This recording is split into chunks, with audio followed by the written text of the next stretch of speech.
अस्सलाम वालेकुम guys, welcome back to my YouTube channel. उम्मीद करती हूँ कि आप लोग ठीक ठाक होंगे, खैरियत से होंगे।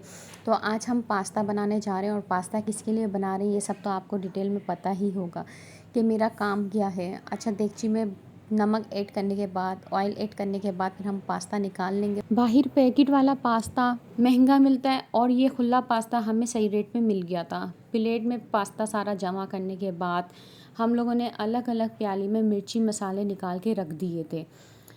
इसमें है लहसुन, अदरक, लाल मिर्चें और पास्ता का मसाला, oil, soya sauce, chilli sauce, नमक और सारा सामान हम लोगों ने प्यालियों में निकाल के अलग करके जमा करके रख दिया है वीडियो बनाने के लिए। अच्छा जी, फिर पास्ते का पानी जो था वो बॉईल हो चुका था, तो उसके अंदर हम लोगों ने पास्ता ऐड कर दिया। पास्ता ऐड करने के बाद फिर हम लोगों ने इसको थोड़े से चम्मच चलाया, क्योंकि ये एक दूसरे के साथ चिपक जाते हैं, इसको अलग करना पड़ता है, बिल्कुल अलग करना पड़ता है। फिर हम अपनी सब्ज़ी की तरफ आते हैं। सबसे पहले हम लोगों ने शिमला मिर्च इसको कटिंग करना शुरू करी, और शिमला मिर्च जो थी हम लोगों ने बिल्कुल बारीक बारीक नहीं करी थी, इसको नॉर्मल कटिंग करी थी। फिर हम अपने अगले स्टेप की तरफ आ गए थे टमाटर कटिंग करने के लिए।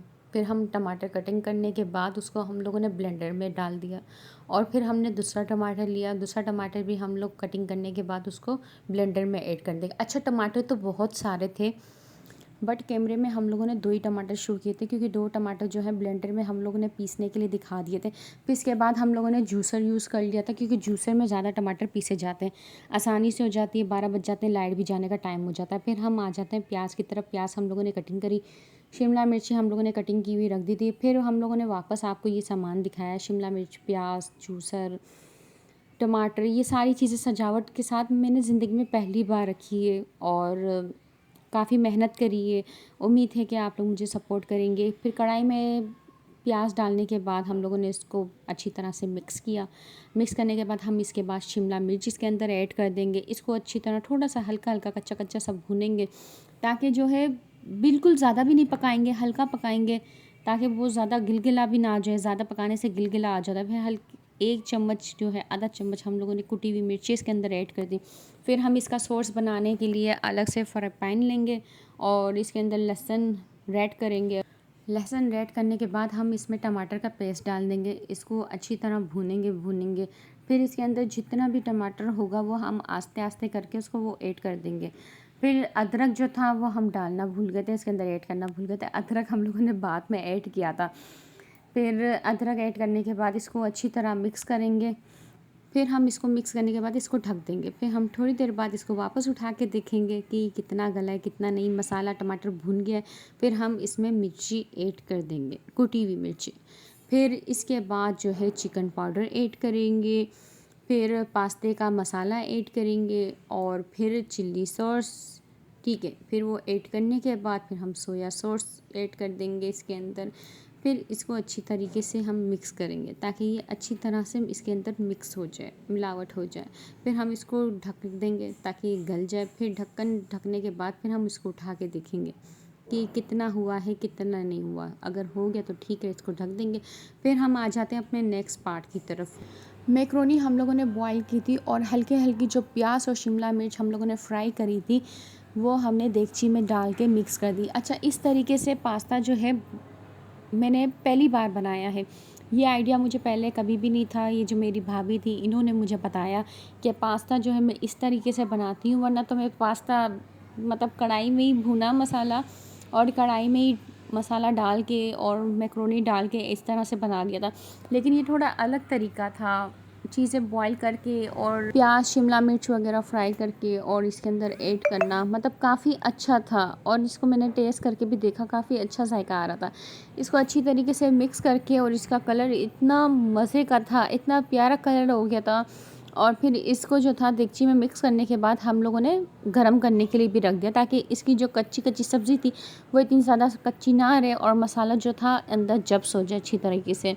और फिर इसको प्लेट में हम लोगों ने निकाला और इसकी सजावट जो हम लोगों ने देखी और बनाई। और मैंने तो कुछ भी नहीं किया, मैं तो सिर्फ कैमरा मैन थी, कैमरा वूमेन। मैंने सिर्फ वीडियो बनाई है, सारा काम जो था वो मेरी भाभी ने किया, हर चीज़ उन्होंने ही मेंटेन करी। मसाले रखना, चीज़ें सजाना।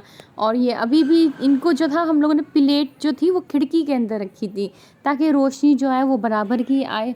घर के अंदर रोशनी नहीं थी, अंधेरा था क्योंकि लाइट नहीं थी। तो लाइट जो आती वो 2 बजे के बाद आती और मुझे जो था बांटने के लिए जाना था गरम-गरम बिल्कुल। मैं लाइट आने का वेट नहीं कर सकती थी। और फिर इसके बाद ये मैंने टेस्ट भी किया। टेस्ट करने के बाद मुझे बहुत मज़े का लगा था, बहुत टेस्टी बना हुआ था। तो ये तो सब गुड हो गया। फिर इसके बाद फिर हम लोगों ने शॉपर बनाना शुरू कर दी और मेरी भाभी जो थी वो ऐड करती जा रही थी थैलियों के अंदर और मेरी वालदा इसको पैकिंग करती जा रही थी और मैं शॉपर जो थी वो ओपन करके देती जा रही थी। मतलब पास्ता जो था वो थोड़ा-थोड़ा आ रहा था थैलियों में डालने के बाद।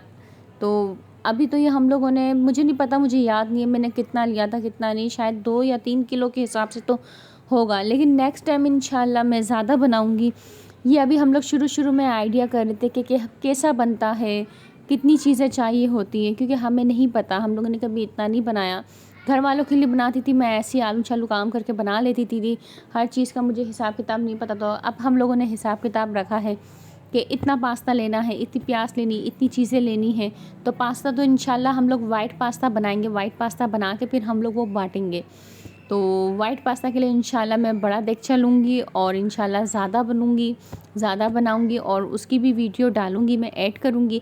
तो फिर हम आ गए 2 बजे के, तकरीबन 1 बजे हम लोग निकले थे या 2 बजे के टाइम पे हम लोग निकले थे। तो ये हमारे एरिया में ही हमें बाबा नज़र आ गया था। ये देख नहीं सकता था, ये नबीना था। तो इसको काफ़ी आवाज़ें दी थी मैंने, काफ़ी आवाज़ें सुनने के बाद फिर इसने मुझे देखा। अच्छा, फिर ये आगे जाके फिर हमें एक और बाबा मिल गया। बोला, आप मुझे ये क्यों दे रही हो? आप मुझे जानती हो क्या? मैंने कहा नहीं बाबा, मैं आपको नहीं जानती हूँ। तो बोला, आप मुझे ऐसे ही दे रही हो? मैंने कहा हाँ, मैं आपको ऐसे ही दे रही हूँ। तो उन्होंने बोला चलो ठीक है, मैं रख लेता हूँ और इंशाल्लाह दुआ करूँगा अल्लाह आपको कामयाब करे। तो मेरी भी ये एक रिक्वेस्ट है आप लोगों से कि प्लीज़ आप लोग मेरे लिए ख़ास तौर पे दुआ करें। मुझे दुआओं की बहुत ज़्यादा ज़रूरत है।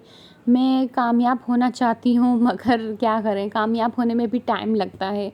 तो इंशाल्लाह एक ना एक दिन हो ही जाऊँगी और कोई गलती-शलती हो गई हो तो मुझे माफ़ कीजिएगा। इंशाल्लाह नेक्स्ट टाइम लाज़मी मिलेंगे नई वीडियो के साथ। अल्लाह हाफ़िज़।